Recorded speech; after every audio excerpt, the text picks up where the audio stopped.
प्रभु यीशु मसीह के पवित्र और मीठे नाम में आप सभी को जय मसीह की ईसुसा है। आज की सुबह मैं आप सबका हार्दिक स्वागत करती हूँ और परमेश्वर का धन्यवाद करती हूँ। उसने हमें एक बार फिर से मौका दिया है कि हम सब मिलकर साबुत स्कूल अध्ययन एक साथ कर सकते हैं। साथ ही साथ आज हमारे गेस्ट हैं पास्टर आर भारती और पास्टर फ्रैंकलिन फ्रांसिस। मैं आप दोनों का भी स्वागत करती हूँ आज के हमारे साबुत स्कूल पाठ के अध्ययन में। हम इससे पहले कि अपने साबुत स्कूल पाठ के अध्ययन को आगे बढ़ाएं, हम अपनी आंखों को बंद करेंगे और दुआ में जाएंगे और इस वक्त दुआ में हमारी अगुवाई करेंगे पास्टर आर भारती। आइए दुआ करें। ज़मीन और आसमान के बनाने वाले परवरदिगार, हमारे ज़िंदगी के मालिक, हमारे सृष्टिकर्ता परमेश्वर, हम तेरे पास आते हैं, अपने आप को तेरे हाथों में देते हैं कि परमेश्वर तू हमारी अगुवाई कर कि हम तेरे पवित्र वचन को, तेरे शुभ संदेश को लोगों तक पहुंचा सकें। परमेश्वर तू हमें समझ और बुद्धि दे और परमेश्वर हमारे दर्शकों के साथ हो, श्रोताओं के साथ हो और उनको भी आशीष दे कि परमेश्वर हम तेरे वचन को सुन कर के ग्रहण कर सकें और तुझे अपना जीवन तेरे हाथों में समर्पित कर सकें। प्रभु तू हम में से हर एक की अगुवाई कर और परमेश्वर हमारे जीवन को अपने हाथ में ले, अपनी मर्जी के मुताबिक इस्तेमाल कर। मसीह यीशु के नाम में मांगते हैं, आमीन। जैसा कि हम सब जानते हैं कि हम 2022 के दूसरे त्रिमास में हैं और हम इस पूरे त्रिमास में उत्पत्ति नामक पुस्तक के ऊपर चर्चा कर रहे हैं और आज हमारा पाठ 6 है और आज जिस विषय पे हम चर्चा करेंगे उसका शीर्षक है अब्राहम विश्वास पुरुष। याद वचन के लिए आप मेरे साथ अपनी बाइबल खोल सकते हैं, इब्रानियों की पत्री उसका 11वां अध्याय और उसका 8 पद, जहाँ इस प्रकार से लिखा है, विश्वास से अब्राहम जब बुलाया गया तो आज्ञा मानकर ऐसी जगह निकल गया जिसे मिरास में लेने वाला था और यह न जानता था कि मैं किधर जाता हूँ, तो अभी निकल गया। परमेश्वर अपने बड़े वचन पर आशीष दे। प्रिय दर्शकों, हम सब अब्राहम की कहानी जानते हैं। अब्राहम की कहानी उत्पत्ति की पुस्तक में केंद्र है। इस कहानी को हम अध्याय 12 से 22 में पढ़ते हैं। हम यहाँ देखते हैं कि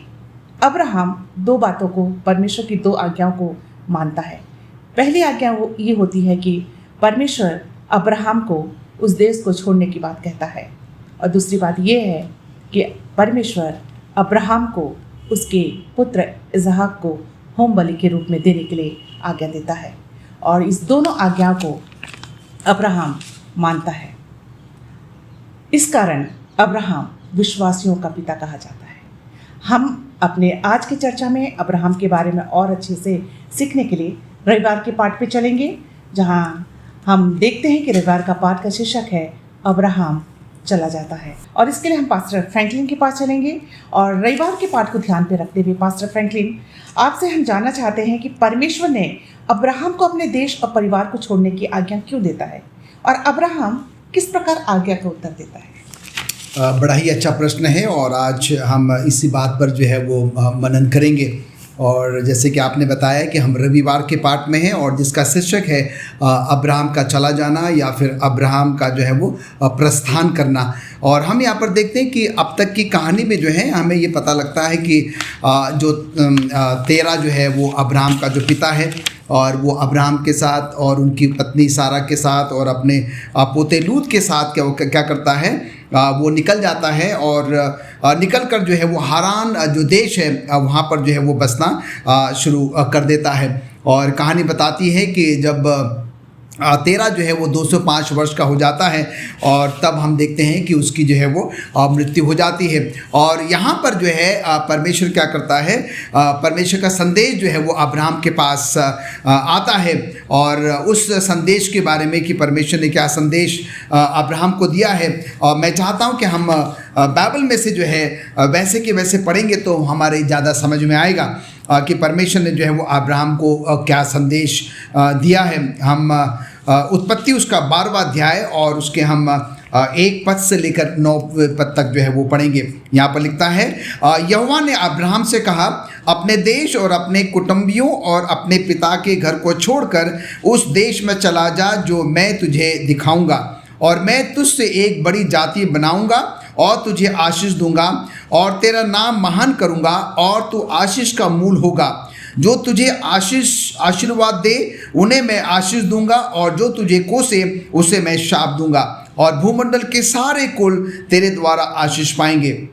यहोवा के इस वचन के अनुसार अब्राहम चला और लूत भी उसके संग चला। और जब अब्राहम हारान देश से निकला उस समय वो 75 वर्ष का था। इस प्रकार अब्राहम अपनी पत्नी सारे और अपने भतीजे लूत को और जो धन उन्होंने इकट्ठा किया था और जो प्राणी उन्होंने हारान में प्राप्त किए थे सबको लेकर कनान देश में जाने को निकल चला। और वे कनान देश में आ गए। उस देश के बीच से जाते हुए अब्राहम शकेन में जहाँ मोरे का बांज वृक्ष है पहुँचा। उस समय उस देश में कनानी लोग रहते थे। तब यहोवा ने अब्राहम को दर्शन देकर कहा, यह देश मैं तेरे वंश को दूंगा। और उसे वहाँ यहोवा के लिए जिसने उसे दर्शन दिया था एक वेदी बनाई। फिर वहाँ से आगे बढ़कर वो उस पहाड़ पर आया जो बेतेल की पूर्व की ओर है और अपना तंबू उस स्थान में खड़ा किया जिसके पश्चिम की ओर से बेतेल और पूर्व की ओर से ए है। वहाँ भी उसने यहोवा के लिए एक वेदी बनाई और यहोवा से प्रार्थना की।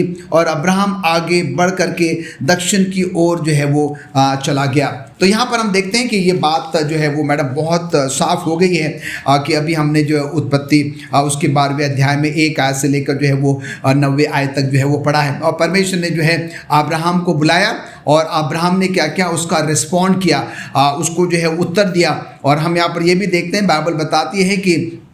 अब्राहम ने जो है कोई भी सवाल तलब जो है वो परमेश्वर से नहीं किया। और जैसे परमेश्वर ने उससे कहा और वो क्या हो गया, जाने के लिए जो है वो तैयार हो गया। और इसलिए क्योंकि उसका भरोसा जो है, अब्राहम का भरोसा जो है परमेश्वर पर क्या था, वो 100% था। और अब्राहम जो है परमेश्वर की उन सारी प्रतिज्ञाओं को जो है जो उसने नूह के साथ करी थी, और भी बाइबल के ऐसी बहुत सारी प्रतिज्ञा हैं जिसको अब्राहम ने जो है वो सुना था। हम देखते हैं कि उसको क्या करता है, वो याद करता है। और हम देखते हैं कि जैसे उसको याद है कि परमेश्वर ने जो है वो नूह से कहा था कि अब मैं जो है इस पृथ्वी को जल प्रलय से जो है वो नष्ट नहीं करूंगा। और अब एक अच्छी बात यह है कि अब परमेश्वर जो है क्या करता है, अब्राहम से जो है एक बहुत बड़ी वाचा बांधता है, एक बहुत बड़ी जो है वो प्रतिज्ञा करता है। वो कहता है कि मैं तुझे एक बड़ी जाति बनाऊंगा और तुझे आशीष दूंगा और तेरा नाम महान करूंगा और तुझे आशीष का मूल, तू आशीष का जो है वो मूल होगा। और इसके बारे में और ज़्यादा हम जो है उत्पत्ति 12 उसके 2 और 3 में जो है वो हम पढ़ सकते हैं। और अब हम यहाँ पर देखते हैं कि अब्राहम को जो है अपना वो बाबुल, अपना वो देश, अपनी वो जो जगह जहाँ पर कि वो इतने लंबे समय से जो है वो रह रहा था, अपना परिवार छोड़ना, अपनी वसीयत छोड़ना, अपना नाम, अपनी शिक्षा और अपने बाप दादों के द्वारा जो सब कुछ उसको मिला था, वो धन संपत्ति जायदाद जो है छोड़ना इतना आसान नहीं था। प्रियो, हम कल्पना कर सकते हैं और हम देखते हैं कि शायद मैं और आप उनके जगह अगर होते तो शायद हम परमेश्वर से बहुत सवालात करते, शायद हम परमेश्वर से थोड़ा और समय मांगते कि प्रभु आप हमें क्या करें, थोड़ा समय दे सोच विचार करने के लिए, अपनी पत्नी, अपने बच्चों से, अपने परिवार के लोगों से बातचीत करने के लिए। पर हम देखते हैं कि बाइबल बताती है कि अब्राहम ने ऐसा बिल्कुल भी नहीं किया। और जैसे परमेश्वर का संदेश उसके पास दर्शन के माध्यम से आता है और वो क्या करता है, उसको सुनता है और उसका जो है वो पालन जो है वो कर देता है। और हम यहाँ पर देखते हैं कि उसको अपना वो बाबुल भी जो है क्या करना पड़ता है, छोड़ना पड़ता है। कहने का मतलब यहाँ पर ये कि जब परमेश्वर ने अब्राहम को बुलाया तो अब्राहम ने क्या किया, पीछे मुड़कर जो है वो नहीं देखा, अपना सब कुछ अतीत भूल कर, अपना पीछे छोड़कर जो है वो परमेश्वर की आज्ञा को मानकर क्या करता है, वो आगे को बढ़ चला जाता है। क्योंकि वो जानता है कि परमेश्वर जो कह रहा है वो उसके लिए, उस अब्राहम के लिए कोई एक योजना जो है वो ज़रूर अवश्य जो है वो परमेश्वर के पास होगी। और हम देखते हैं कि उसको मानकर जो है वो आगे को क्या करता है, वो निकल जाता है। पर आज के परिवेश में अगर हम अपने आप को अब्राहम की जगह रखें, जब हमारे अपने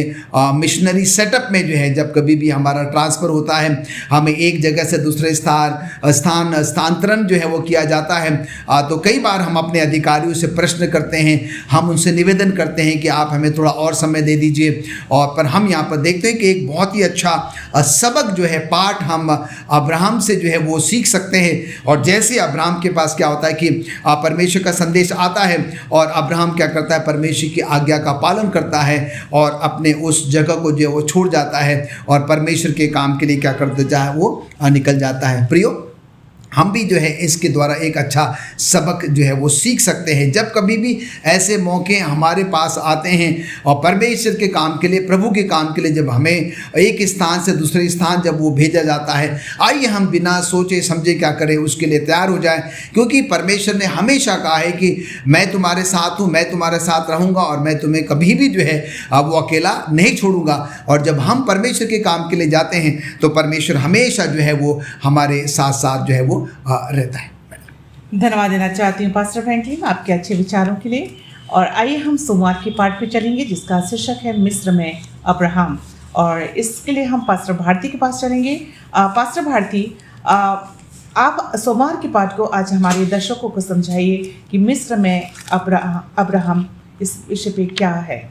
अभी पास्टर फ्रैंकलिन ने आपको बताया कि अब्राहम को परमेश्वर ने जो उर जगह थी जो बेबीलोन में थी, वहाँ से परमेश्वर ने उसको बुलाया, क्योंकि वो देश मूर्ति पूजक देश था और परमेश्वर ने अब्राहम को जो है अपने काम के लिए, अपने नाम के लिए उसको चुना और उसको मूर्ति पूजक लोगों के बीच में से निकाल करके वो देश जहाँ पर वो परमेश्वर के प्लान के मुताबिक, परमेश्वर की योजना के मुताबिक अपना जीवन जो है वो व्यतीत करेगा, वो बेतेल में जो इजिप्ट, जो यहाँ इसराइल में है, जो बेतेल जगह जो कनान देश में थी, जिसका नाम यहाँ पर दिया गया कनान मुल्क, उसको आज हम इसराइल भी जो है वो कहते हैं। तो अब्राहम जो था कनान देश के जो बेतेल जगह थी और एर जगह थी, उसके बीच में जो है उसने अपने डेरे, अपने तंबू जो है वो खड़े किए और वहाँ आकर के वो रहने लगा। हम नहीं जानते कि कितने दिन के बाद यहाँ कनान में जो है ये अकाल पड़ा, खाने पीने की बहुत तकलीफ हुई और इसलिए अब्राहम ने जो है ये सोचा कि अब मैं ये देश छोड़ करके जो मिस्र देश, जो हरा भरा देश है, जहाँ खाने के लिए बहुत कुछ है, मैं वहाँ चला जाऊँगा। अजीजों, इसमें आगे बढ़ने से पहले मैं आपको बताना चाहता हूँ कि परमेश्वर अब्राहम को मूर्ति पूजक देश से निकाल करके इस देश में लेकर के आया था और अब्राहम ने परमेश्वर के कहने के मुताबिक अपने परिवार को, अपने वंश को, अपने लोगों को, अपनी शिक्षा को, यानी कि खुद अपने आप को भी जो है उसने बहुत हद तक अपने आप को भी उसने उसी देश में छोड़ दिया और यहाँ जो है वो परमेश्वर के ऊपर विश्वास करके वो कनान देश के बेतेल जगह में आकर के रहने लगा। लेकिन जब परेशानियाँ आई तो अब हम यहाँ पर देखते हैं कि परेशानियों के कारण जो वो अब्राहम का दिल था वो जो है वो परेशान होने लगा। वो जो है ये सोचने के लिए मजबूर हुआ कि मैं क्या करूं। उसने जो है परमेश्वर के ऊपर जो है जो विश्वास करता था, शायद उसमें जो है कुछ कमी आई। और यहाँ जो है हमें आज का पर्चा दिखाता है कि अब्राहम का हृदय जो था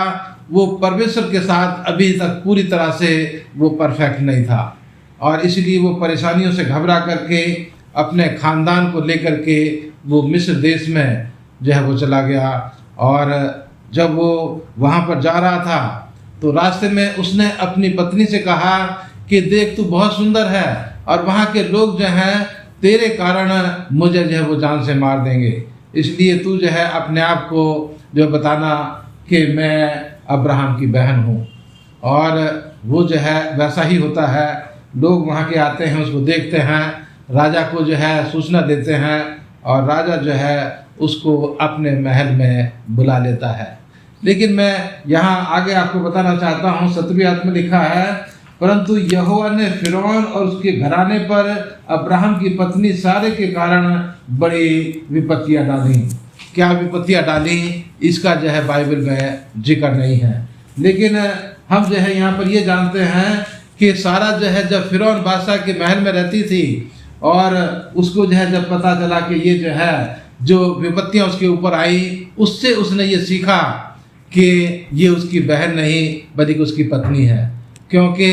वो उसको अपनी पत्नी बनाना चाहता था और जब भी वो कोशिश करता था उसको पत्नी बनाने की, उसके जीवन में जो है मुसीबतें उसके जीवन में आ जाती थी। इसलिए वो इस नतीजे पर पहुंचा फिरौन बादशाह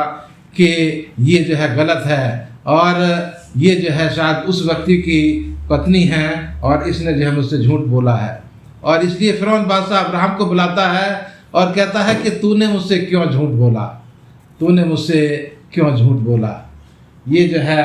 यहाँ पर हम पाते हैं उत्पत्ति की किताब उसके 12वें अध्याय की अगर 10 आयत से लेकर के और 22 आयत तक आप पढ़ेंगे तो यहाँ पर जो है हम देखते हैं कि यहाँ फ़िरौन बादशाह जो है अब्राहम से सवाल जवाब करता है और आखिर में वो जो है वो उसको अपने देश से जाने के लिए जो है उसको विदा करता है और वो उसको जो है वहाँ की धन दौलत, वहाँ की जो दास और दासियाँ थीं, गाय और बैल जो थे, भेड़ और बकरियाँ थीं, गधे और गधियाँ थीं और ऊँट थे, उन सब को जो है वो जो उसने उसको दिए थे उसकी भलाई करने के लिए जो अब्राहम को मिले थे मिस्र देश से, उन सब के साथ फ़िरौन बादशाह जो है उसको वहाँ से जाने के लिए कहता है, उसको विदा करता है और वो अपनी सारी संपत्ति को लेकर के, अपने खानदान को लेकर के वो दोबारा से उसी जगह पर जहाँ वो जिसको छोड़ करके गया था उसी जगह पर वो लौट करके आता है। तो अजीजों, आज हम सोमवार के पर्चे में सीख रहे हैं कि अब्राहम जो है वो मिस्र देश में है और मिस्र देश में उसने अपने ही विचार से उसने अपना काम जो है उसने किया। उसने शायद उसका जो विश्वास परमेश्वर के ऊपर था उसमें शायद कुछ थोड़ी बहुत कमी जो है हम यहाँ पर देखते हैं, क्योंकि अभी तक अब्राहम का दिल, अब्राहम का मन वो परमेश्वर के साथ पूरी तरह से वो सिद्ध नहीं था, पूरी तरह से जो था वो मजबूत नहीं था और इसलिए उस अकाल से वो छुटकारा पा कर के मिस्र देश को जाता है। अगर उसका विश्वास होता, पक्का और मजबूत विश्वास होता, तो वो कह सकता था कि परमेश्वर ने मुझे यहाँ पर भेजा है और परमेश्वर मेरी मदद करने के लिए यहाँ पर जो है तैयार है। भले ही चाहे अकाल है, चाहे मुसीबत है, लेकिन परमेश्वर मेरे साथ है और मैं यहाँ से नहीं जाऊँगा, परमेश्वर मेरा मददगार ठहरेगा। तो यहाँ हम देखते हैं कि जो उसने निश्चय लिया, उस निश्चय के कारण उसको काफ़ी परेशानियाँ सहन करनी पड़ी। धन्यवाद देना चाहती हूँ पास्टर भारती आपके अच्छे विचारों के लिए। आइए हम मंगलवार के पाठ पे चलेंगे और जिसका शीर्षक है अब्राहम और लूत। पास्टर फ्रैंकलिन के पास चलते हैं। पास्टर फ्रैंकलिन, हम अब्राहम और लूत की काफ़ी कहानियाँ सुने हुए हैं। अब्राहम और लूत की कहानी से हमें क्या शिक्षा मिलती है? जैसे कि आपने बताया कि अब्राहम और लूत की कहानी जो है जिससे कि हम सब वाकिफ़ हैं और यहाँ तक कि हमारे जो सब स्कूल के जो बच्चे होते हैं वो भी जो है इस कहानी को बहुत ही अच्छे से जो है वो जानते हैं। और अब्राहम और लूत की कहानी का जो जिक्र है हम उत्पत्ति जो है वो 13वें अध्याय में जो है वो पाते हैं और हम देखते हैं कि अब हम कहानी के उस हिस्से में आ गए हैं जहाँ पर कि अब्राहम अपनी पत्नी सारा के साथ अपने गाय, बैल, भेड़, बकरियां, जानवर, तमाम जो चीज़ें उनके साथ थी वो और उनका जो भतीजा जो लूत है वो भी जो है अपने गाय, बैल, बकरी, भैंस, जितने भी जो जानवर थे, जो कुछ भी उनके पास था और ये सब लेकर क्या हो जाते हैं, वो बेतल में पहुंचकर जो है वो तंबू गाड़ कर वहाँ पर जो है वो रहना शुरू कर देते हैं। और अब हम यहाँ पर देखते हैं कि ये बड़ा स्वाभाविक है, जबकि अब्राहम के पास अपने नौकर चाकर हैं, लूत के पास अपने नौकर चाकर हैं और इतनी बड़ी संख्या में जो है जब लोग एक साथ जो है वो रह रहे हैं तो छोटी मोटी जो है परेशानियां हैं, छोटी मोटी जो गलत फहमियाँ हैं एक दूसरे के बीच में आना जो है वो लाजमी है। और हम यहाँ पर देखते हैं कि कुछ ही समय के बाद ये बात जो है वो अब्राहम तक पहुँचती है कि जो लूत के जो चरवाहे हैं, जो लूत के लोग हैं उनमें और अब्राहम के जो चरवाहे, अब्राहम के जो लोग हैं उनके बीच में क्या है, कुछ न कुछ अनबन सी जो है वो पैदा हो गई है। कुछ छोटे मोटे जो है वो झगड़े की जो है वो शुरुआत हो गई है। और हम यहाँ पर देखते हैं कि जैसे ही अब्राहम को ये बात पता लगती है और तुरंत जो है अब्राहम क्या करता है कि लूत को जो है अपने पास बुलाता है और लूत से वो कहता है कि भाई ऐसा है कि मेरे सुनने में जो है ये बातें आई हैं और क्योंकि हम दोनों जो है भाई हैं, बंधु हैं और मैं नहीं चाहता कि किसी भी प्रकार से कोई हमारे बीच में कोई खट्टापन आए, कोई मनमुटाव आए, कोई लड़ाई झगड़ा जो है वो पैदा हो। और इसलिए क्या है कि मैं चाहता हूं कि तू क्या कर कि मेरे साथ यहाँ पर खड़ा हो जा और अब तू क्या कर कि सामने देख और जो कुछ भी जो है तुझे पसंद आता है, और पूरा की पूरा देश जो है वो तेरे सामने है। और फिर तू क्या कर, जो तू चाहेगा, जो तू लेना चाहेगा, तू क्या कर सकता है, उसको जो है वो ले सकता है। अगर तू जो है बाईं ओर जाएगा तो मैं जो है वो दाईं ओर जाऊंगा, अगर तू दाईं ओर जाएगा तो मैं जो है वो बाईं ओर जो है वो चला जाऊंगा। कहने का मतलब यहाँ पर ये अब्राहम जो है इस समय लूत को जो है ये स्वतंत्रता देता है, आज़ादी देता है कि वो क्या कर सके, अपना चुनाव कर सके। वो सामने जो देश उसको दिखाई दे रहा है, जहाँ भी वो जाना चाहता है वो क्या कर सकता है, चुन सकता है और वो जा सकता है, और जिससे कि वो अब्राहम और लूत क्या हो जाए, अलग अलग हो जाए। और ये जो छोटी मोटी की झगड़े की जो शुरुआत हुई है वो जो है एक बड़ा रूप जो है वो ना ले ले। पर अब हम यहाँ पर देखते हैं कि ये सब बात करने के बाद इस कहानी में अब एक नया मोड़ जो है वो आ जाता है। और जो लूत है वो क्या करता है कि अपनी आंखें उठाता है और वो यरदन नदी की ओर जो है वो देखता है, जहाँ पर कि उसको सब कुछ जो है बहुत ही हरा भरा जो है वो दिखाई देता है। वहाँ की जो ज़मीन है बहुत ही बेहतरीन तरीके से जो है वो सींची गई है। और हम यहाँ पर देखते हैं कि वहाँ पर जो है बड़ी आसानी से जो है वो तराई जो है वो की जा सकती है। और हम यहाँ पर देखते हैं कि फिर क्या लूत जो है वो उस अच्छी दिशा की तरफ, यरदन नदी की दिशा की तरफ जो है वो जाने के लिए जो है वो चुन लेता है। और उसके बाद हम देखते हैं कि अब्राहम जो है वो कनान देश की तरफ क्या हो जाता है, वो आगे बढ़ जाते हैं। और हम यहाँ पर देखते हैं कि अब लूत ने जो चुनाव किया है, लूत को शायद ये लग रहा है कि जो मैंने चुना है वो क्या है, बहुत अच्छा चुना है। पर जिस इलाके में जो हो सदोम और अमोरा के जो इलाके में वो जो आगे जाकर बसने वाला है। और हम देखते हैं कि बाइबल बताती है दुष्टों का जो है वो शहर है, सारी दुष्टताएं जो है वहाँ पर देखी जा सकती है। और हम यहाँ पर देखते हैं क्योंकि लूत जो है एक लालची किस्म का जो है वो व्यक्ति है। और हम देखते हैं कि लूत ने क्या किया, उस चीज़ को जो है वो चुना। और हम यहाँ पर देखते हैं कि उसका ये चुनाव जो है जल प्रलय से जो लोग रहा करते थे, और हम देखते हैं कि उस बात को भी क्या करता है वो दर्शाता है। पर हम देखते हैं कि अब्राहम ने जो है जो पहला मौका लूत को चुनने का दिया, एक बहुत ही अच्छी बात है। और हम सब जो है यहाँ से एक बहुत ही अच्छा सबक जो है वो क्या कर सकते हैं, वो ले सकते हैं। और हम यहाँ पर देखते हैं कि अब्राहम का जो चुनाव है वो क्या करता है, उसके उस बड़ी समस्याओं का समाधान करने के लिए, एक हल निकालने के लिए जो है वो क्या करता है, वो दर्शाता है। और अब्राहम बिल्कुल नहीं चाहता था कि किसी भी प्रकार से लूत और अब्राहम के बीच में कोई लड़ाई झगड़ा हो, या उनके लोगों के बीच में जो है वो कोई लड़ाई झगड़ा हो। और हम देखते हैं कि अब्राहम का ये जो चुनाव है वो परमेश्वर के उस प्रेम को, उस दया को, उस अपनेपन को क्या करता है, वो दर्शाता है कि हम एक दूसरे के लिए क्या कर सकते हैं, अपनी इच्छाओं को भी क्या कर सकते हैं, बलिदान जो है वो हम कर सकते हैं। और हम इसके लिए जो है उत्पत्ति उसके 13वें अध्याय में और 14वें और 15वें आयत में यहाँ पर लिखता है कि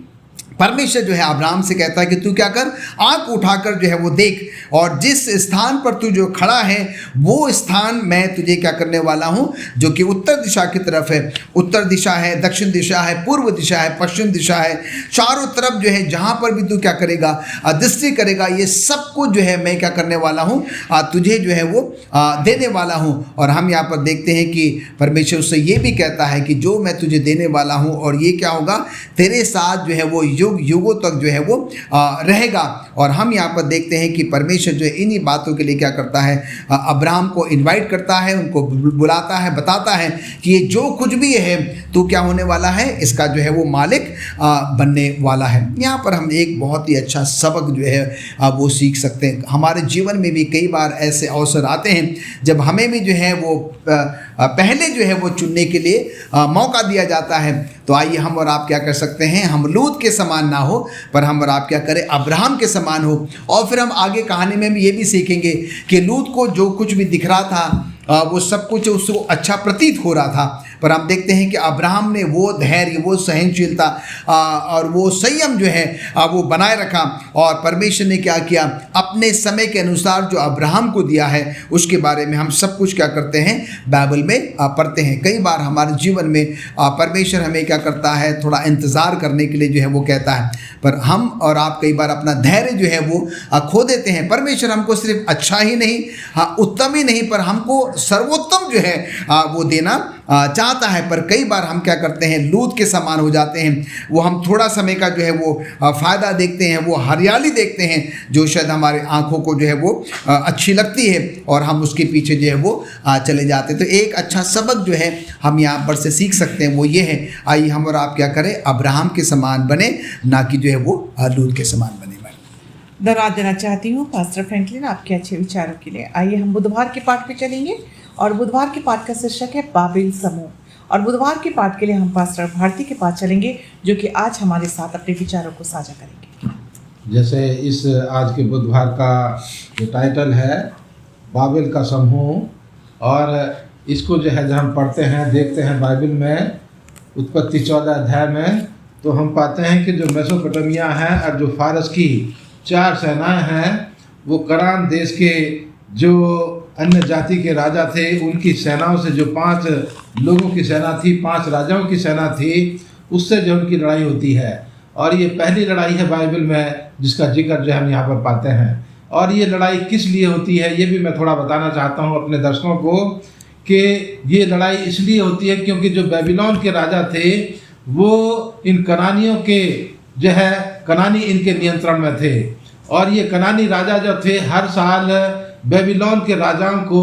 वो कुछ उपहार दिया करते थे, उनके नियंत्रण में थे, और उनको जो है कुछ हदिया या कुछ गिफ्ट जो है वो उनको हर साल देते थे। लेकिन कुछ समय के बाद ये बेबीलोन के राजा जो है देखते हैं कि इन कनानियों ने हमें उपहार देना जो है वो बंद कर दिया है, इसलिए ये 4 राजा जो हैं जो मेसोपोटामिया और फारस से आते हैं, वो इन राजाओं के साथ जो है वो युद्ध करते हैं, और वहाँ से जो है वो बहुत कुछ जो है वो लूट करके वो ले जाते हैं। और जब वहाँ का वो माल, वहाँ का जो रुपया पैसा है, वहाँ की जो धन दौलत है, वो जो है ये बेबीलोन के राजा उसको जो है लूट लेते हैं, क्योंकि वो बहुत ताकतवर लोग थे। और इसी में जो है हम पाते हैं कि जो अब्राहम का भतीजा था लूत, वो भी जो है इसी दिशा में जो सदम और गमोरा थे उन्हीं के पास में ये लूत भी जो रहता था। उसको भी जो है बेबीलोन के राजाओं ने लूटा, और उसको जो है उसका सारा माल जो है ले लिया, और यहाँ तक कि उसको बंदी बना करके भी वो अपने साथ ले गए। और रास्ते में जो है जब वो एक जगह पर रुके, तो वहाँ से किसी आदमी ने जो है जो बच कर के निकला था, उसने जो है जाकर के अब्राहम को ये बताया कि तेरे भतीजे लूत को जो है बेबीलोन के राजा उसका माल असबाब सब लूट करके ले गए हैं और उसको बंदी बना दिया है। अब्राहम जो है यहाँ जो कि उस एरिया का, उस क्षेत्र का सबसे ताकतवर, सबसे अच्छा और सबसे बड़ा जो है वो कह सकते हैं कि राजा था, और वो अपने 318 नौजवानों के साथ जो लड़ने में निपुण थे, बुद्धिमान थे,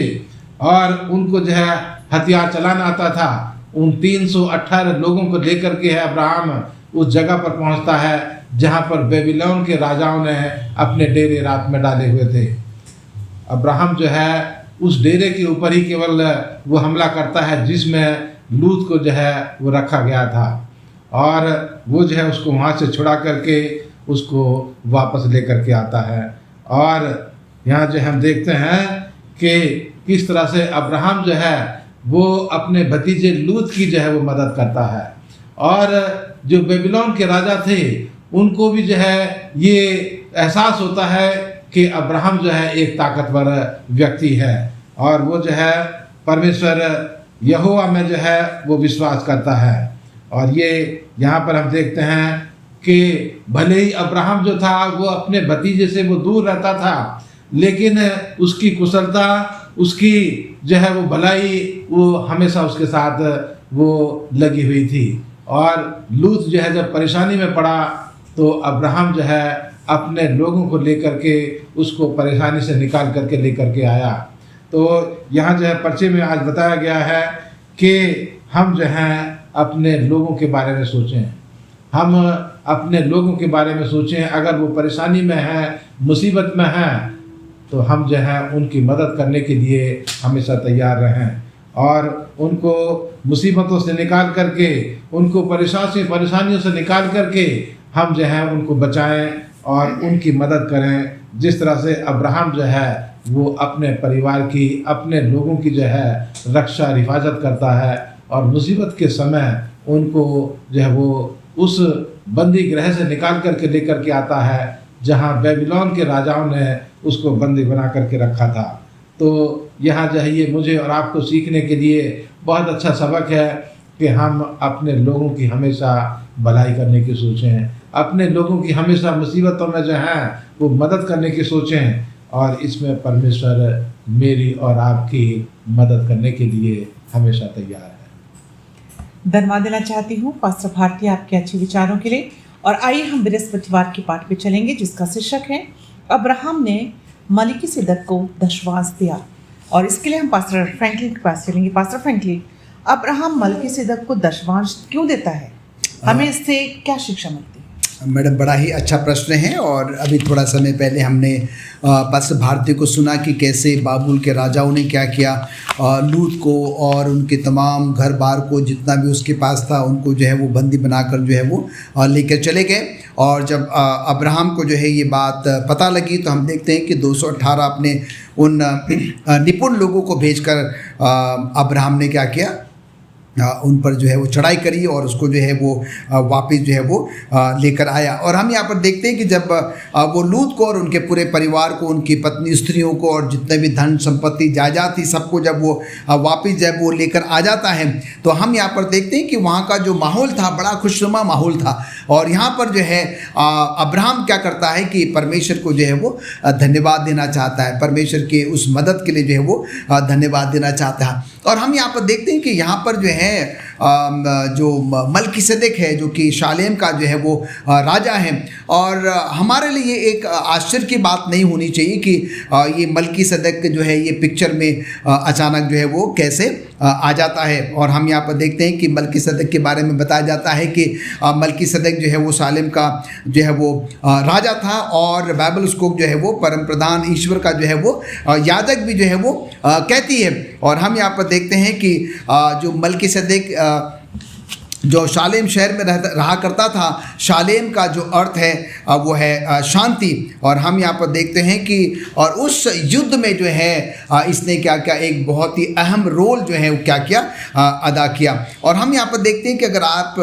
गुरुवार के सबक स्कूल पाठ को अगर आप अध्ययन करेंगे तो मलिकिसेदक का जो दूसरा नाम, पहला नाम तो हम देखते हैं कि शालेम जो कि शांति है, और दूसरा नाम हम यहाँ पर देखते हैं जो कि एक इब्रानी शब्द है वो तदसेदक है, तसेदक, और जिसका अर्थ होता है सही या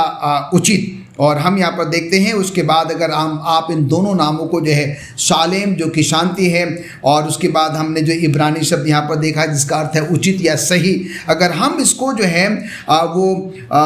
मलिकिसेदक के नाम को जो है वो सदोम और अमोरा के साथ अगर हम तुलना करते हैं तो हम देखते हैं कि जो सदोम का राजा था जिसका नाम की बेरा था और जिसका अर्थ होता है कि बुराई, जो कि एक इब्रानी शब्द है, और अमोरा का जो राजा था जिसका नाम था कि बिरशा और जिसका जो इब्रानी जो शब्द का अर्थ है वो है पाप। तो हम यहाँ पर देखते हैं कि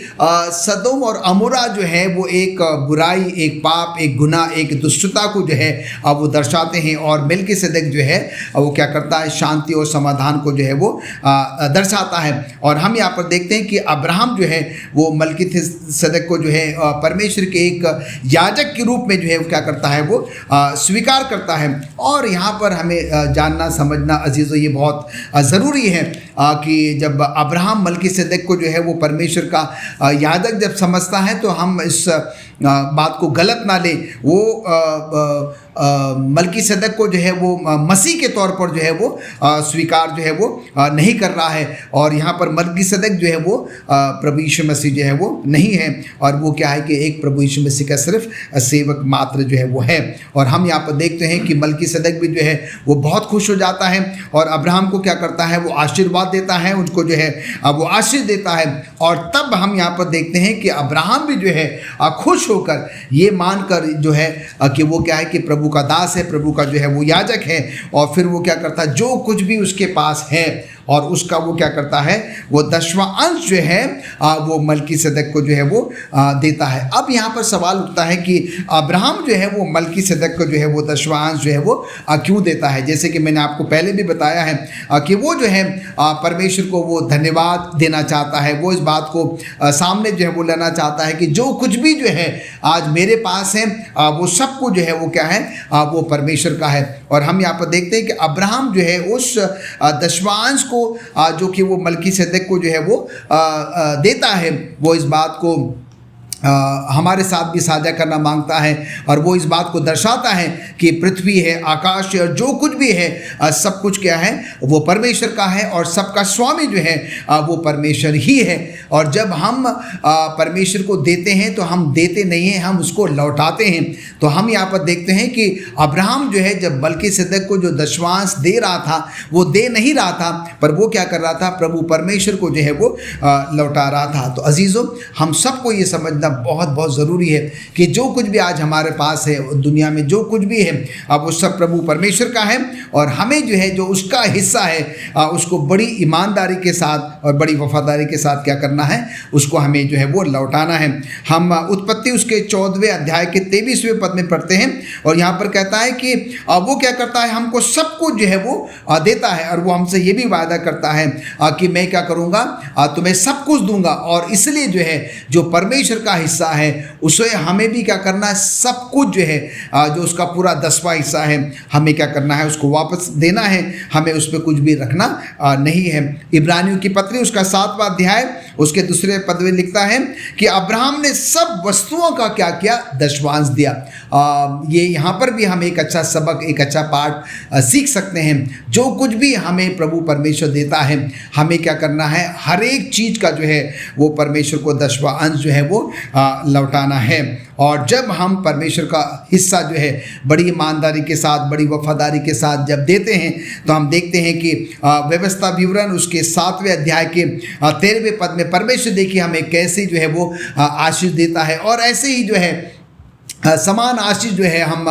मलाकी 3:10 में भी जो है वो पढ़ते हैं। पर मैं जो है ये आयत आपके सामने ज़रूर पढ़ना चाहूँगा कि जब हम परमेश्वर का हिस्सा बड़ी ईमानदारी के साथ उसको लौटाते हैं, तो देखिए परमेश्वर हमें कितनी आशीष देता है। अब वो कहता है कि मैं तुझसे प्रेम करूँगा, मैं तुझे आशीष दूंगा, और मैं तुझे गिनती में बढ़ाऊँगा, और जिस देश में तू रहता है, जो तेरे पूर्वजों ने तुझे शपथ खाकर दिया है, और उस देश में तू क्या करेगा, बहुत दिन तक जो है वो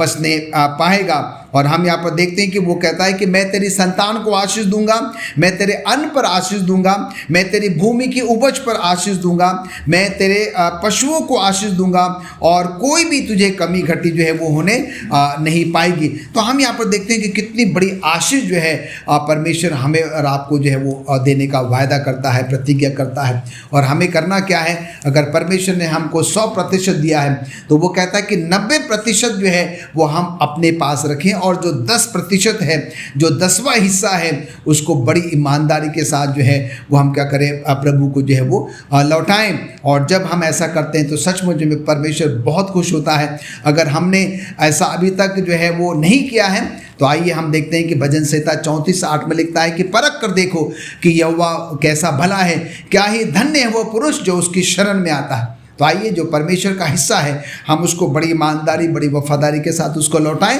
और देखें कि परमेश्वर आसमान के झरोखे खोलकर अपरंपार की आशीषों की वर्षा करता है कि नहीं करता है। इसलिए अजीज़ों, आइए जो परमेश्वर का हिस्सा है उसको बड़ी ईमानदारी के साथ हम क्या करें, लौटाएं, जैसे कि अब्राहम ने क्या किया, मलकीसेदक को जो है वो लौटाया था। धन्यवाद देना चाहती हूँ पास्टर फ्रैंकलिन आपके बहुत ही अच्छे विचारों के लिए। और आइए हम शुक्रवार के पाठ में चलेंगे, और शुक्रवार के पाठ को आज हमारे साथ अपने विचारों को साझा करेंगे पास्टर भारती। ये जैसे ही हमारा ये पाठ का आखिरी दिन है, शुक्रवार का दिन, और इसमें जो है मिसिज एलन जी वाइट जो है उन्होंने एक किताब लिखी है। किताब का नाम है कनान में अब्राहम। और मिसिज वाइट ने उत्पत्ति 12 अध्याय के इस विचार को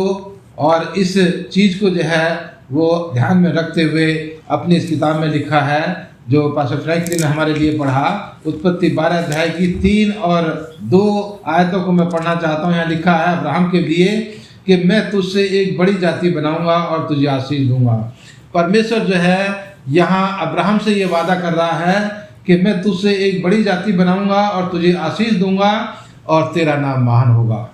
और फिर ये तीसरी आयत में लिखता है, तू आशीष का मूल होगा, जो तुझे आशीर्वाद दे उन्हें मैं आशीर्वाद दूंगा, जो तुझे कोसे उसे मैं श्राप दूंगा, और भूमंडल के सारे कुल तेरे द्वारा आशीष पाएंगे। मिसिज वाइट जो है इन आयतों को ध्यान में रखते हुए यहाँ अपनी इस किताब कनान में अब्राहम है उसको जो है यहाँ पर लिखती हैं कि अब्राहम को जो है एक कलीसिया से वो संबोधित किया गया है कि परमेश्वर जो है वो अपनी कलीसिया को उसने आशीष दी है और वो चाहता है कि उसकी कलीसिया के द्वारा लोग जो हैं वो आशीष पाएं, क्योंकि परमेश्वर ने अब्राहम को आशीष दी, परमेश्वर ने अब्राहम को जो है वो रोशनी दी और उसको जो है फला फूला और परमेश्वर के नज़दीकी में जब वो बढ़ता गया। तो परमेश्वर चाहता था कि अब्राहम जो है वो अपनी आशीषों को दूसरों के साथ भी बांटे। और यही चीज़ जो है मिसिज वाइट अपनी इस किताब में यहाँ पर कहती हैं कि परमेश्वर ने अपनी कलीसिया को काम किया है और परमेश्वर चाहता है कि उसकी कलीसिया के द्वारा दुनिया के सारे कुल जो हैं वो आशीष पाएँ। किस तरह से कि कलीसिया के पास जो है वो परमेश्वर के वचन की सच्चाई है, रोशनी है, और उस रोशनी को कलीसिया जो है वो दूसरे लोगों तक पहुंचाए जिससे कि वो आशीष पा सकें। क्योंकि परमेश्वर अपने लोगों जो है वो कहता है कि तुम जगत की रोशनी हो, तुम जगत के नमक हो। और वो चाहता है कि जब मुझे और आपको उसने जगत की रोशनी, जगत का नमक कहा है, तो हम इस रोशनी को, इस नमक के स्वाद को हम दूसरों के साथ बांटें और उनको भी जो है हम जो रोशनी के साथ इस दुनिया में रह रहे हैं, हमारे आसपास के लोग जो हैं वो अंधेरे में अपना जीवन व्यतीत कर रहे हैं, तो हम परमेश्वर चाहता है कि हम अपने जीवन के द्वारा उस रोशनी को दूसरों को भी हम पहुंचाएं, जिससे कि वो भी रोशनी में आ सकें और अपने जीवन को परमेश्वर के हाथों में समर्पित कर सकें। तो मेरा और आपका जीवन परमेश्वर के भवन में, परमेश्वर की कलीसिया में एक रोशनी का जीवन हो